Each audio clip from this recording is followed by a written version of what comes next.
The first of them arrived on a Tuesday. We remember that part. It's the kind of useless detail you cling to when the universe decides to knock on your door. Not with a polite tap, but with the trembling panic of a thing that has seen a ghost and is trying to describe it without a mouth. We called it the Stargazer. It was a sliver of obsidian and shivering light that hung in the upper atmosphere over the Congo basin, trying its damnedest to be invisible. It failed spectacularly. Of course, we knew what it was. We'd been listening to the faint chatter of the galaxy for a couple of centuries, picking up bits and pieces. We knew there were others out there, old empires and silent federations that charted stars with the casual air of a man counting his pocket change. They had rules, they had classifications, they had archives filled with the accumulated, terrified wisdom of a million worlds that had learned the hard way that not all cradles are safe. We just never imagined they'd be so afraid of ours. From our perspective, the Stargazer was just watching. It scanned the miasma of the jungle, a place where every leaf can be poison, every shadow can hold teeth, and the very air is thick with a billion things trying to eat a billion other things. It recorded the deafening symphony of a food chain that had been at war with itself for 500 million years. It measured the atmospheric pressure of a hurricane making landfall in the Gulf of Mexico, analyzed the tectonic fury of a deep-sea trench grinding its jaws, and tasted the chemical signature of a volcano casually rewriting a coastline. The data it sent back, we later learned, broke their scales. They had a category for dangerous worlds, Class A10, reserved for planets where life was a constant screaming battle for survival. Then there was the theoretical Class A11, a planet so hostile it actively tried to kill non-native life. But what the Stargazer was witnessing required them to invent a new number entirely, Class-12, a world that wasn't just hostile to life, it was perfected by it. A planet where death was not an event, but the engine of evolution itself. A self-contained apocalypse that had been running uninterrupted since its crust cooled. We saw its panic in the frantic, tight beams of light it shot back towards whatever distant god it prayed to. But down on the ground, it was just Tuesday. A man named Corporal Adebayo was leading a patrol through that same jungle. He was swatting at insects the size of his thumb, listening to the guttural roar of a leopard that was probably stalking him, and complaining about the humidity. He and his squad were the deadliest things for 100 kilometers in any direction, and they were bored. The Stargazer finally focused on him. It locked onto his biosignature. All its sensors, designed to measure gods and monsters, zeroed in on this one fragile-looking bipedal organism, and its logic circuits began to scream. The readings made no sense. Heart rate, calm. Adrenaline levels, baseline. Stress indicators, negligible. Here was a creature made of soft tissue and breakable bones, walking calmly through a statistically impossible storm of lethality, and its biology was reporting that it was having a perfectly average day. Its final transmission was not a string of data.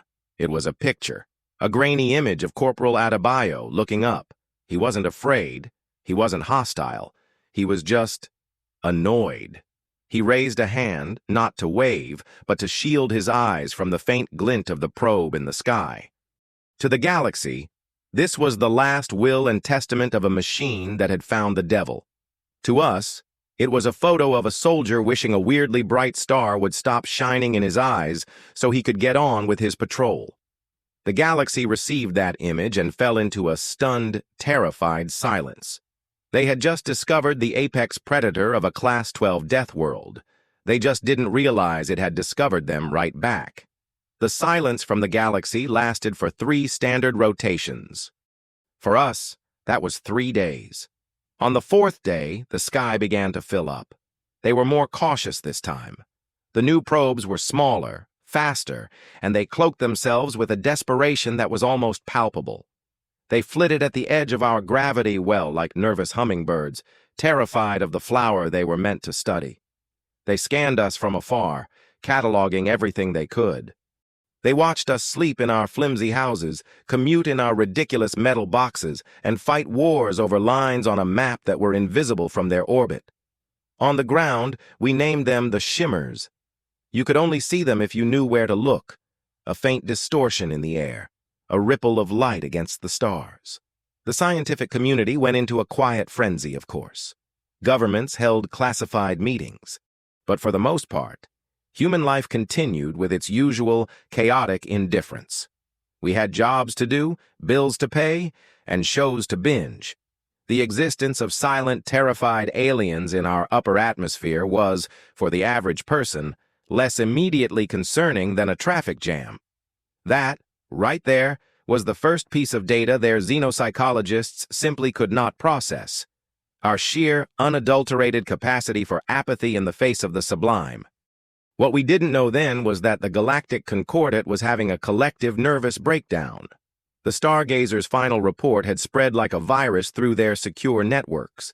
That single image of a calm, annoyed biped had done more damage to their sense of order than 1,000 years of war. They had protocols for everything. The First Contact Subcommittee for Pre-Warp Deathworlds, a body known for its meticulous, centuries-long observation plans, was suddenly expected to have an answer. Yesterday. The problem was simple. We didn't fit. We broke every biological and sociological model they had. Their archives described two types of apex species. The first were hyper-adapted physical powerhouses, beings of chitinous armor, natural plasma cannons, or telekinetic might. The second were cerebral masterminds, capable of manipulating ecosystems with their intellect. We were neither. Our physical forms were, by their standards, a joke. We had no natural armor, no claws to speak of, and our senses were laughably dull. A stiff breeze could break our bones. Yet, they had telemetry of individuals like Corporal Adebayo, and thousands more like him, operating calmly in environments that should have dissolved them into component molecules. They pulled up our biological data, and the paradox only deepened. They saw our capacity for adrenaline, a combat drug our own bodies produced, pushing us to feats of strength and endurance that defied physics, right before our hearts gave out. They saw our stamina, the ability of our ancestors to simply walk a predator to death over days, a concept so alien it sounded like a myth. They saw our immune systems, a chaotic internal battlefield that learned and adapted with terrifying speed. And most disturbingly, they saw our relationship with pain. For most known species, pain was a hard stop, a signal to cease all activity. For us, it was often just a suggestion. Sometimes it was a motivator. The Concordat was split. One faction, the isolationists, demanded a quarantine of the entire solar system. Wall it off. Put up a warning sign that would last 1,000,000 years, telling the rest of the galaxy to never, ever come here. Another faction, the scholars, argued for study.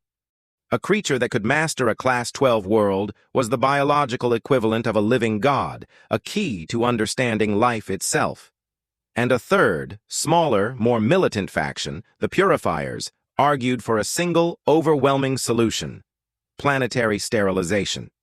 Crack the planet open with a relativistic kill vehicle and erase the anomaly before it could spread. An apex predator that looked so unassuming, so soft, was a predator that relied on something they couldn't see.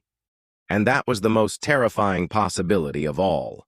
In the end, the bureaucrats won. They always do. The Concordat, in its infinite, galaxy-spanning wisdom, settled on a compromise that managed to incorporate the worst aspects of all three proposals. They wouldn't quarantine us, for that would be admitting fear. They wouldn't sterilize us, for that would be admitting ignorance. Instead, they would initiate Protocol 7, Aggressive Biological Assessment. It was a fancy, sanitized term for a very old and very simple idea. They were going to send hunters. The species chosen for this glorious task were the Valthraxx. If you were to design a perfect predator in a lab, you would end up with something like them. They were 8-foot-tall insectoids covered in natural bioceramic armor that could deflect small arms fire. They had 4 arms, each ending in a monomolecular claw, and senses that could track a heartbeat from a kilometer away through solid rock. They were the Concordat's bogeymen, the elite hunters they sent to pacify rebellious moons and hunt down terrifying megafauna on 1,000 different worlds. To the galaxy, they were the definition of an apex predator. We remember them as the first ones foolish enough to set foot on our soil. Their ship didn't shimmer into existence. It tore a hole in the sky over the Siberian taiga, a jagged, bleeding wound of displaced physics. It was a brutalist spike of a vessel, all sharp angles and weapon emplacements, and it landed with a ground-shaking thud that felled ancient trees for miles. For the first time, the phenomenon was undeniable. This wasn't a stellar anomaly or a weather balloon. This was a statement. The local authorities, a few grizzled rangers and a Spetsnaz unit on training exercises, reacted with the kind of calm, procedural readiness that comes from living in a place where the winter itself can kill you. From the ship, the Valthraxx emerged. 5 of them. They moved with a predatory grace, their armored forms barely sinking into the thick snow. Their mission parameters were simple. Locate a specimen of the local apex life form, subdue it with minimal damage, and return for analysis. Their internal comms, which we decrypted years later, were filled with a kind of bored confidence. The target was designated Specimen Primus, soft-skinned, bipedal, primitive projectile weapons. The greatest danger, their briefing stated, was the planet's environment itself. The local fauna was to be avoided. The local flora was to be treated as hostile. The target organism was considered the least threatening variable. This, right here, is the moment the story truly begins. It's the first plot point. The instant we went from being a curious anomaly to active participants in a conflict we didn't even know we were in. The Valthraxx hunting party, ignoring the howling wind and the sub-zero temperatures that their suits easily negated, picked up the thermal signatures of a small human settlement a few clicks away. A remote geological research outpost. 3 scientists, their target. They moved through the blizzard like ghosts of chitin and steel. They saw the outpost, a flimsy-looking collection of prefabricated huts, and prepared for what they assumed would be an almost insultingly easy extraction. One of the scientists, a woman named Dr. Eris Thorne, had stepped outside to check a meteorological sensor. She was bundled in thick layers of clothing, her breath misting in the frigid air. The Valthraxx leader raised its weapon, a stun rifle designed to incapacitate a creature 10 times her size. It was a non-lethal tool for a non-threatening target. That was the galaxy's first irreversible mistake. They assumed we were the prey. For 1 billion years, our world had taught us a single fundamental lesson.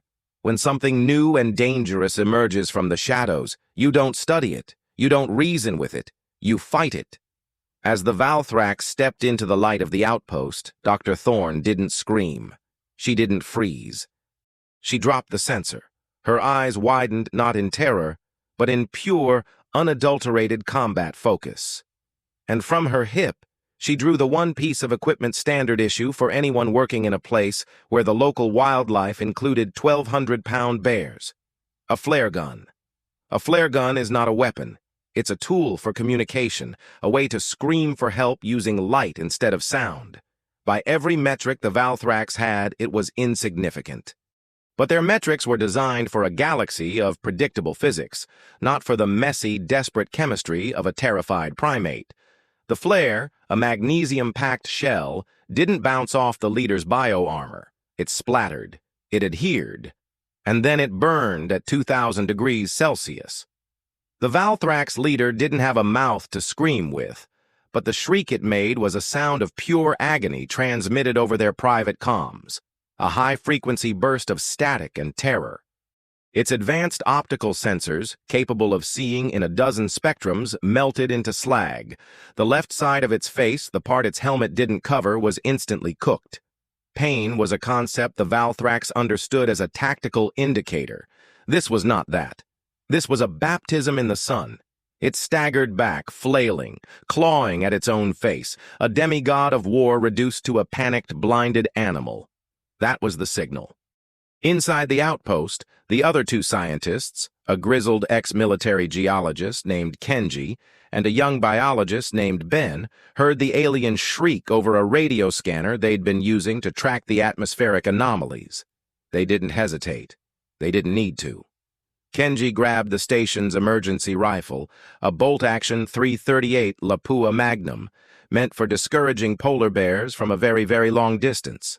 Ben, smaller and wiry, grabbed 2 climbing ice axes from the wall, his knuckles white. When the remaining 4 Valthraxx charged the outpost, their disciplined formation shattered by their leader's agony, the door burst open. Kenji, a man in his late 60s, fired a single shot. The high-velocity, armor-piercing round, designed to punch through a meter of solid muscle and bone, struck the nearest Valthraxx in the chest. Its bio-armor held, but only just. The kinetic energy alone was staggering. It threw the 8-foot-tall hunter back into the snow. Its internal organs turned to jelly from the sheer impact. It wasn't dead, but it was out of the fight, twitching and broken. One shot. Dr. Thorne, fueled by a surge of adrenaline that would have made her heart explode under normal circumstances, scrambled back, grabbing a dropped fuel canister for the station's generator. Her mind wasn't processing fear or the impossibility of the situation. It was a cold, clear engine of survival, running on instincts honed by a million generations of ancestors who had survived nights much darker than this one. The remaining 3 hunters were now facing a scenario their training could never have prepared them for. Their targets were not fleeing. They were not surrendering. They were attacking with a ferocity that was utterly illogical. One of them, Ben, sprinted out into the blizzard, not away, but towards the blinded leader, who was still thrashing in the snow. The Valthraxx saw it as an act of suicidal madness. They didn't understand the cold calculus of the pack. Ben was a distraction, and it worked. As 2 of the hunters turned to intercept him, Kenji fired again, his hands steady, the rifle's report a flat crack against the howling wind. He missed, the second hunter diving behind the bulk of the landed ship. But the chaos was enough. Dr. Thorne, with a primal scream, threw the fuel canister at the last Valthraxx, the one nearest the outpost. It wasn't a precise throw, it was a desperate heave. The canister struck the hunter's leg and split open, dousing it in gasoline. Before the alien could process the strange, cold liquid, she fired her second and last flare into the puddle at its feet. The world erupted in a blossom of fire and alien screams. For a single glorious moment, we were winning. 3 humans, armed with desperation and tools not meant for war, had functionally disabled 3 elite alien hunters. The night air was filled with the smell of burning fuel, ozone, and the high-pitched whine of alien pain. Inside the outpost, Kenji was already reloading, his movements economical and precise. Outside, Eris was scrambling for cover, her heart a frantic drum against her ribs. They had done the impossible. And then, the bill for that impossibility came due. The Valthraxx that Kenji had missed, the one that had taken cover behind the ship, was the unit's second in command. Its tactical logic had rebooted past the initial shock. Its analysis was cold and immediate. Their targets were not prey. They were insurgents. And Protocol 7 had a clear contingency for insurgent activity, overwhelming force. It abandoned all pretense of non-lethal action. It moved. We have no better word for it. It didn't run. It didn't charge. It simply flowed across the snow-covered ground, a predator that was one with the storm. It covered the 50 meters to Ben in less than 2 seconds. Ben, who had been turning back towards the outpost, a triumphant yell dying in his throat, had no time to react. He saw a blur of dark chitin, a glint of 4 monomolecular claws, and then the world ceased to exist. This was the first pinch point. The moment the story stopped being about our surprising strength and started being about their terrifying power. The Valthraxx didn't just kill him, it made an example of him, a single 4-armed slash that was so fast, so brutally efficient, it was almost surgical. Ben's body, clad in its thick winter gear, simply fell apart in 2 pieces. There was no struggle, no final words. Just a life extinguished with the casual indifference of a god swatting a fly. The ice axes he was holding clattered uselessly in the snow. From the doorway of the outpost, Kenji and Eris saw it all. The adrenaline of their victory turned to ash in their mouths. The fire in their chests became a block of ice. This wasn't a fight anymore. It was a slaughter. Kenji fired the rifle on instinct, but the shot went wide, punching a hole in the ship's hull as the Valthraxx sidestepped the projectile with contemptuous ease. The hunter stood over Ben's remains, its head tilted. It was processing. It was learning. These soft creatures, with their explosive bursts of violence and their pack tactics, had a breaking point. And that breaking point was grief. It could see it in the way the other two humans froze, their aggression momentarily shattered by horror. It was a new data point, one that would be invaluable. Slowly, the other Valthraxx that Kenji had knocked down began to stir. Its internal systems had reset, and though it was heavily bruised, it was functional. It rose to its feet, its gaze locking onto the outpost. The burning hunter was a lost cause, a screeching torch in the snow. The blinded leader was still alive, but incapacitated. But two of them remained, and they had a new mission objective. The first part, specimen collection, was complete. They picked up the two halves of Ben's body with a chilling, detached efficiency. The second part of the mission was now painfully clear. Protocol 7, Addendum 3. In the event of unacceptable casualties, no witnesses may be left to report tactics or capabilities. They dropped the body near the ramp of their ship. Their posture had changed. They were no longer hunters, they were executioners, and the two humans, trapped in a flimsy metal box in the middle of a frozen wasteland, were all that was left on their list. The howling of the wind suddenly seemed very, very quiet. Inside the outpost, the silence was heavier than the storm. Grief is a physical thing.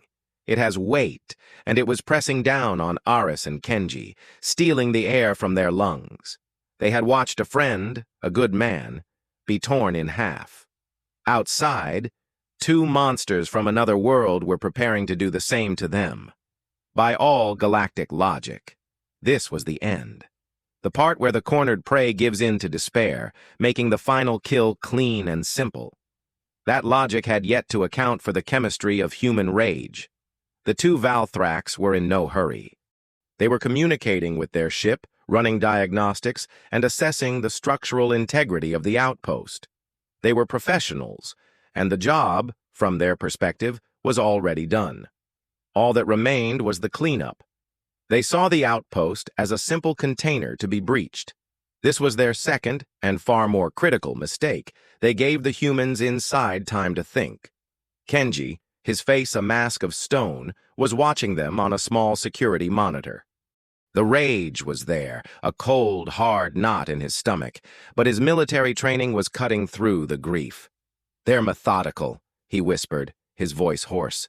"They think they're laying siege to a fortress. They don't know it's a tomb." Aris wasn't listening. Her eyes were wide, fixed on a bank of meteorological sensors. She had been looking at them out of sheer, desperate habit, a scientist clinging to data in a world that had dissolved into violence. And she saw it. A pressure drop so severe, so rapid, it didn't look real. A wave of supercooled Arctic air was rolling down from the pole, a weather event they called a frostfall. It wasn't just a storm, it was a phase transition, a phenomenon where the temperature could plummet by 100 degrees in under a minute, flash freezing everything it touched. "Kenji," she said, her voice trembling, but not with fear, with something else. An idea.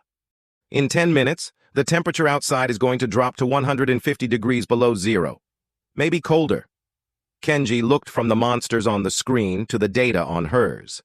He saw the numbers, and the cold knot in his stomach began to burn. He was a geologist.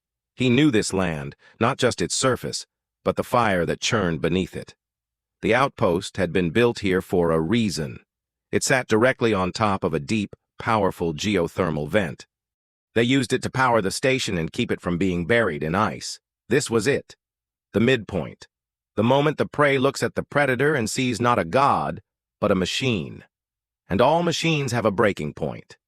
Aris and Kenji looked at each other, and in that shared glance, a plan was born. It was insane. It was suicidal. It was the most human idea imaginable. "They're suits," Kenji said, the plan crystallizing. "They negate the cold completely. They're not adapted to this world. They're insulated from it." What happens if we introduce a thermal shock they can't compensate for? They'll crack, Eris finished, her eyes gleaming with a terrifying, ferocious light. Like glass. They moved with a sudden, desperate purpose. Kenji ran to the station's core controls, his old hands flying across the panels. He began to override the safety protocols on the geothermal exchange. Eris was at the environmental controls, sealing every vent, reinforcing the station's insulation. Their grief for Ben was still there, a raw, open wound. But now it had been forged into a weapon. They weren't just trying to survive anymore. They were setting a trap. The Valthraxx outside saw the outpost's thermal signature spike, a sudden massive bloom of heat radiating into the snow. Their sensors flashed warnings. They interpreted it as the humans overloading their power core, a final, futile act of self-destruction. They began to advance, ready for the end. They had no idea that the heat wasn't the weapon. It was just the bait. The true killer was the cold that was coming right behind it. The Valthraxx moved through the steam with the arrogance of inevitability.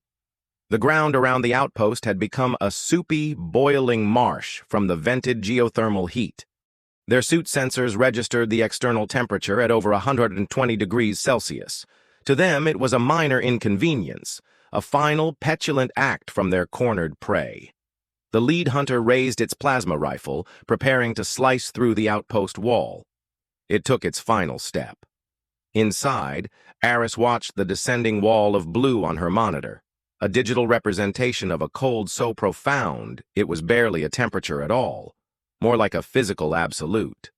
Now, Kenji, she breathed into the comms. Cut it! Cut it all! With a single keystroke, Kenji slammed the geothermal vent shut. The torrential outflow of heat from beneath the station ceased instantly. In the same second, the frostfall hit.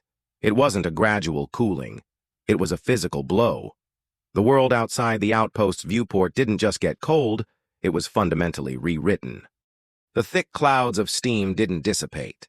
They crystallized, hanging in the air as a glittering, frozen fog of ice dust. The boiling marsh on the ground froze into a jagged, treacherous landscape of ice spikes and fissures. The very sound of the wind died, smothered by the sheer density of the cold. For the Valthraxx, the universe simply broke. The outer layers of their bioceramic armor were still superheated from the geothermal bath. The air around them was now 150 degrees Celsius. The thermal shock was not something their engineers had ever conceived of. It was a temperature differential of nearly 300 degrees, applied in less than a second.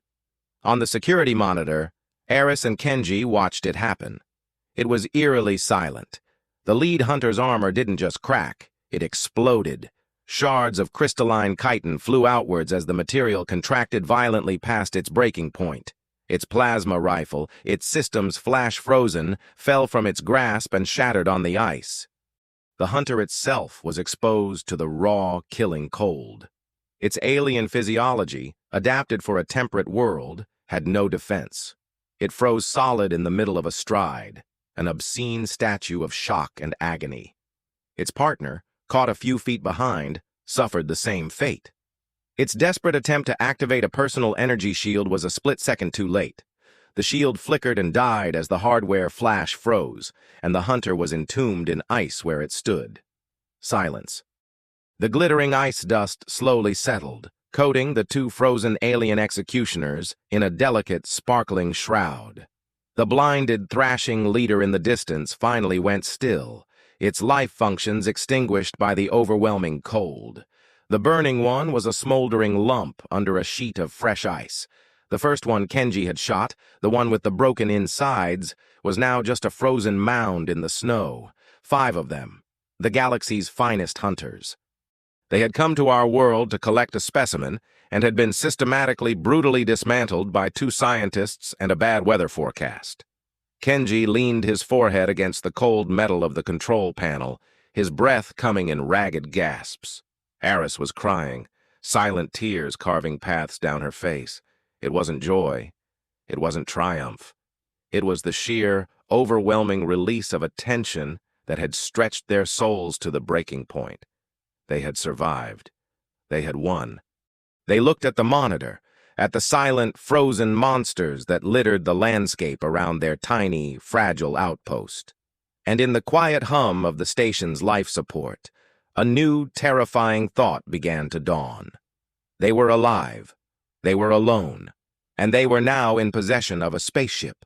The euphoria of survival is a fragile, fleeting thing. It lasted for about an hour. An hour of patching up minor cuts, brewing the strongest coffee the outpost had, and watching the sun rise over a silent, frozen battlefield. The reality of their situation settled in with the morning light.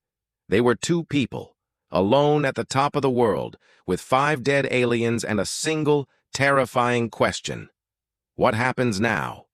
The ship was the only answer. It loomed in the distance, a brutalist scar against the pristine white of the taiga. Leaving it there wasn't an option. Waiting for rescue wasn't an option. Their long-range comms had been fried in the initial chaos. They had to go to it.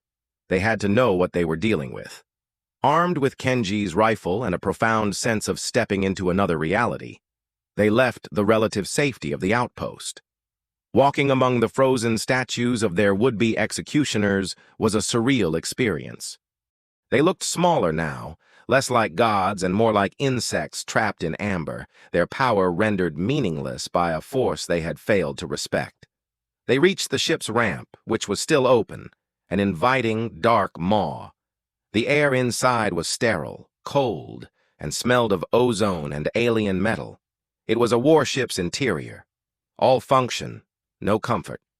The walls were a dark, non-reflective material, and the corridors were lit by pulsing red light. They found the bridge. It was surprisingly small, a cramped cockpit designed for a species that thought in 3 dimensions of violence.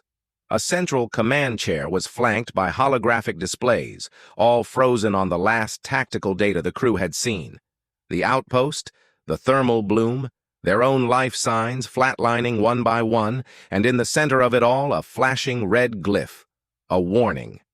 "It's a failsafe," Eris whispered, her scientific curiosity overriding her fear. "A dead man's switch. It's been triggered by the crew's death." She approached the console cautiously. The alien interface was a dizzying swirl of symbols, but the underlying logic was universal. Mathematics, physics, they were the same everywhere. She began to work, her fingers flying over the holographic controls, trying to isolate the signal, to understand what it was doing. This was the second pinch point. The moment the universe reminded them that their victory had a price they hadn't even begun to calculate. As Aris bypassed a final security layer, the flashing glyph stopped. It was replaced by a calm, steady message that filled the main screen. It was in the Valthraxx's harsh, angular script, but below it, the ship's translation software provided a brutal, emotionless summary in broken English. Terminal report, transmitted. Mission status, catastrophic failure. Specimen primus, lethality, unclassifiable, exceeds all models. Recommendation, planetary sterilization. Contingency mandate. 11:38, activated. Purifier fleet dispatched from Sector 9. Estimated time of arrival, 4 rotations, standard. Kenji stared at the screen, his mind struggling to process the words. 4 rotations? What does that mean? Eris's face was pale, her expression shattered. She had spent her life studying the patterns of atmospheres, the predictable cycles of weather. She understood time on a cosmic scale. "It's not 4 days, Kenji," she said, her voice a hollow echo in the silent bridge. "A standard Concordat rotation. It's a galactic measurement, based on the pulsar at the center of the galaxy." She did a quick, frantic calculation on a side panel. The result came back, a number that meant nothing and everything. "It means," she said, looking up at him, her eyes wide with a horror far greater than anything the Valthraxx could have inspired, "that a fleet of planet killers will be here in 3 weeks. We didn't just win a fight, we triggered an extermination."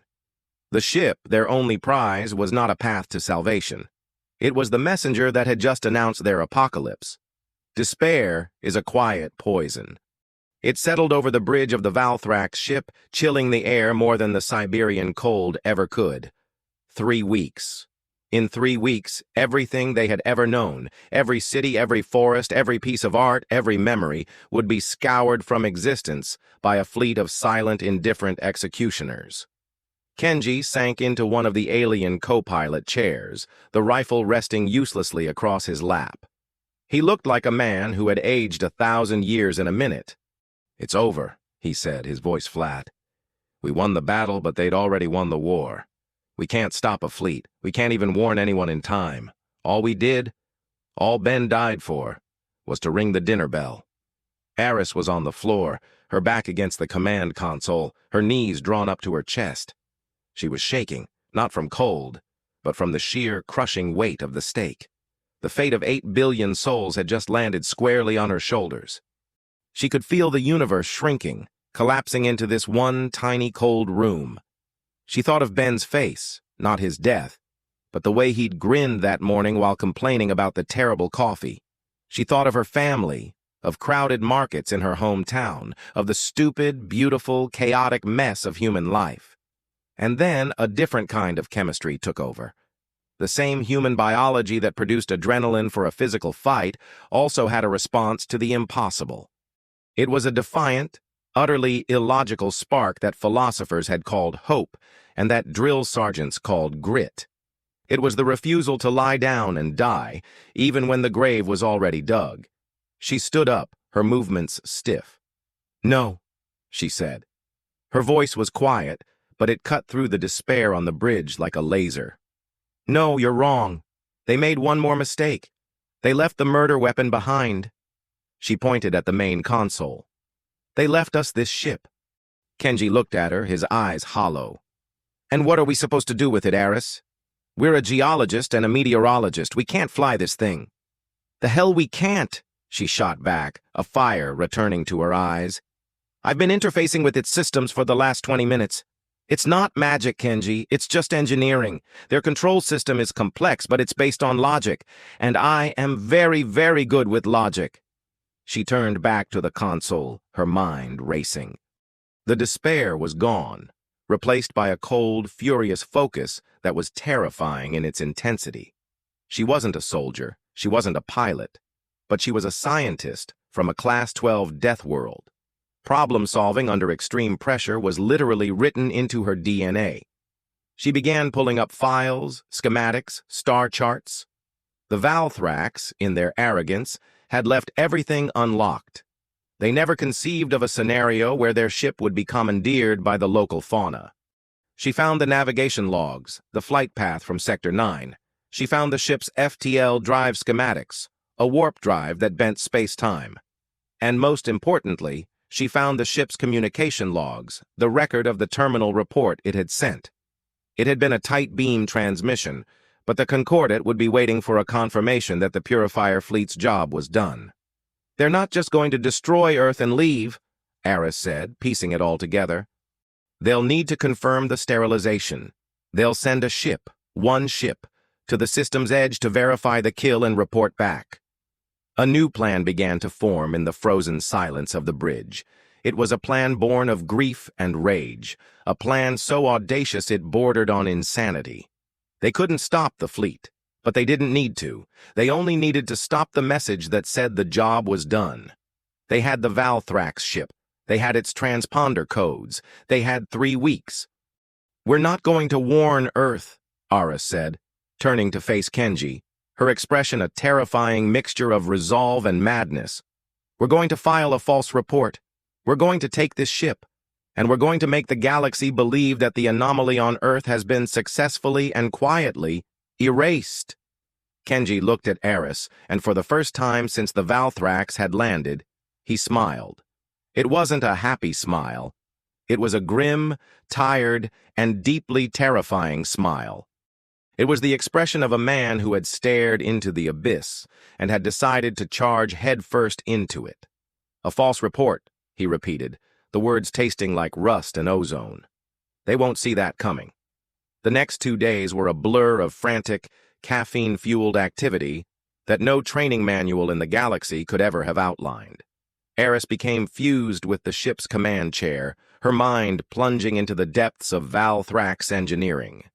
She was not just learning to fly, She was learning to think in a different language, a different kind of logic. Kenji, meanwhile, became the quartermaster of their insane little rebellion. He stripped the outpost of every useful piece of equipment, medical supplies, high-energy food rations, and every last round of ammunition for his rifle. They tested the ship. The first time Eris managed to engage the anti-gravity drive, the vessel lurched 10,000 feet into the air in a single, gut-wrenching second.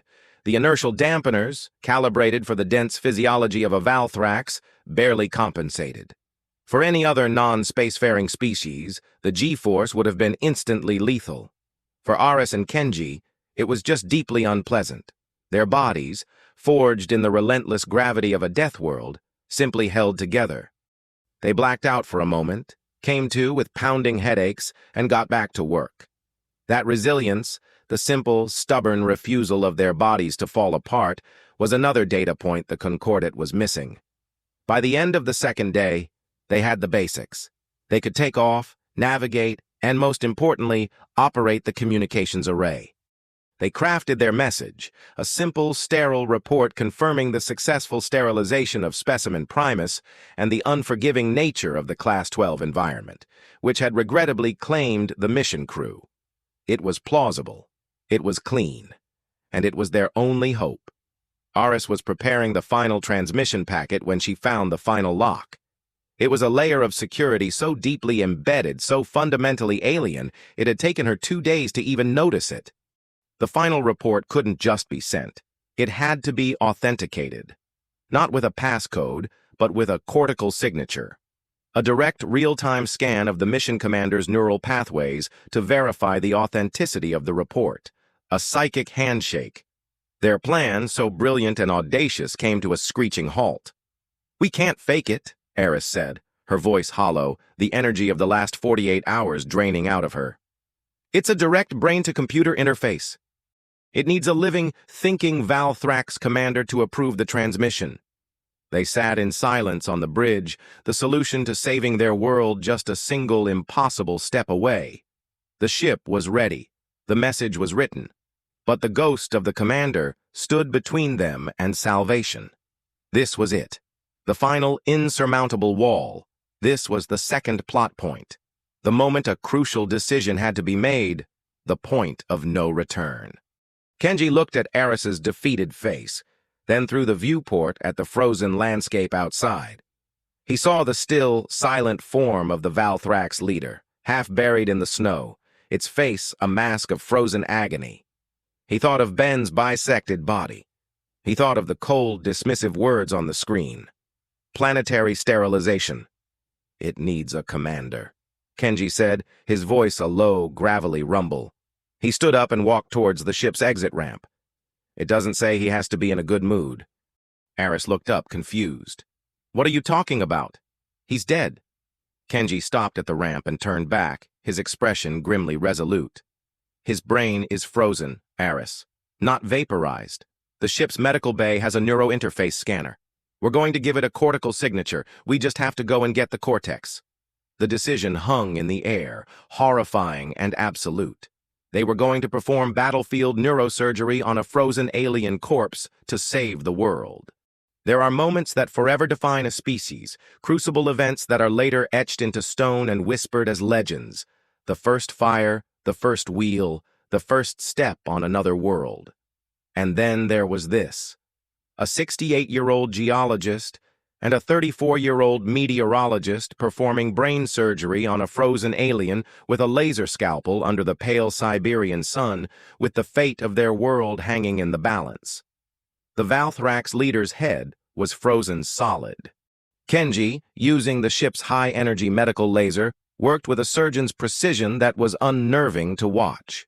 His hands, which had once mapped the rock formations of entire continents, did not tremble. He was not a man anymore. He was an instrument of purpose. Eris stood beside him, monitoring the tissue integrity on a portable scanner, her voice a calm, clinical guide in the frozen air. "A little to the left, Kenji. The primary neural cluster is still intact. Avoid the optical nerve bundle." They were so far past horror that they had arrived at a place of cold, serene focus. They were Deathworlders, after all. Dissecting a monster to save the pack was just another Tuesday. They brought the commander's cerebral cortex, a crystalline, frozen mass of alien thought, back to the silent bridge. The procedure to connect it to the neuro interface was delicate, a lattice of fiber optic filaments that had to be inserted into the correct neural pathways. Aris's hands for the first time began to shake. Kenji gently put his own hand over hers. "We came this far," he said. "Finish it." She took a breath and completed the connection. The console chimed. The cortical signature was recognized. A progress bar appeared on the screen, authenticating Commander's signature. 0%. The scan began, a slow, agonizing crawl. Every percentage point was a lifetime. They stood side by side, two tired, broken humans, watching a dead alien's mind being read by a machine that would decide the fate of 8 billion lives. They didn't speak. There was nothing left to say. 27%. The ship hummed around them. 54%. Aris thought she could hear the distant engines of the Purifier fleet, a phantom sound in the silence. 89%. Kenji closed his eyes, his hand resting on the stock of his rifle. 100%. A new message flashed on the screen, calm and green. Authentication complete. Commander Vorlag's signature verified. Below it, their falsified report was queued, and next to it, a single glowing button. Transmit final report. This was it. The climax of their impossible war. Aris reached out a trembling finger. This lie would be humanity's first official word to the galaxy. A statement that said, "We are gone. We were never here. Forget us." It was a surrender born of the most profound victory. She pressed the button. A beam of data, faster than light, shot out from the ship, aimed at a communications relay in a distant, nameless system. The message was gone. They had done it. They stood in the silence, waiting for a verdict from a judge and jury they would never meet. Seconds turned into a minute. The minute turned into 5. Nothing. Maybe it was over. Maybe the galaxy would simply move on. And then, the console chimed again. A reply. It wasn't a warning. It wasn't a threat. It was a standard automated message from the Concordat's Bureau of Sector Governance. Report received and verified. Mandate 1138 closed. Purifier fleet recalled, assets reassigned. Planetary designation, Sol 3, Earth. Status, updated, neutralized. Note, due to the completion of a Class 7 or higher first contact protocol, this system is now granted provisional membership status. Welcome to the Galactic Concordat. Aris and Kenji just stared at the screen. The irony was so dense it felt like it had its own gravity. They had faked their own extinction to stop a war, and in doing so had accidentally passed the galaxy's most brutal entrance exam. They hadn't just saved their world. They had just quietly and completely illegally enrolled it into the galactic community. There is no word in any human language for the feeling on that bridge. It was a cocktail of vertigo, hysteria, and a sense of cosmic absurdity so profound it was almost spiritual. They had been slated for extermination. Now, they had a membership card. Kenji started to laugh. It was a low, rumbling, and utterly unhinged sound, a laugh that had been dragged through hell and had come out the other side, still breathing. Aris joined him, her laughter bordering on a sob. They laughed until tears streamed down their faces, two specks of dust who had just successfully pranked an empire of gods. When the laughter subsided, a new, heavy silence took its place. The silence of choice. The path back to the outpost felt like a path to a different lifetime. What could they do? Go back? Try to explain to a world that still argued over borders and stock prices that they had just won and lost a war they never knew was being fought? Present them with a stolen alien warship and a 3-week deadline to prepare for galactic diplomacy? They would be called liars or monsters or prophets. They would be dissected, praised, and imprisoned. And humanity, in its panic and confusion, would broadcast its existence to the stars with all the subtlety of a supernova. They both knew it. The lie had to be protected. The only way to save humanity was to stay away from it. Their first act as citizens of the galaxy was a human one. They gave Ben a funeral. They couldn't bury him in the frozen ground, so they used the ship's materializer, a device meant for recycling waste, to turn his remains into a single smooth obsidian stone. They etched his name on it with the medical laser. They placed the stone on the commander's empty chair on the bridge. He had been their first casualty. It was only right that he stand the first watch on their new journey. The narrator now speaks. The legend you have heard is the story of how we entered the galactic stage, not with a grand announcement or a fleet of our own, but as a ghost, a clerical error in a vast, indifferent bureaucracy. The Concordat filed the report on Sol 3. Neutralized.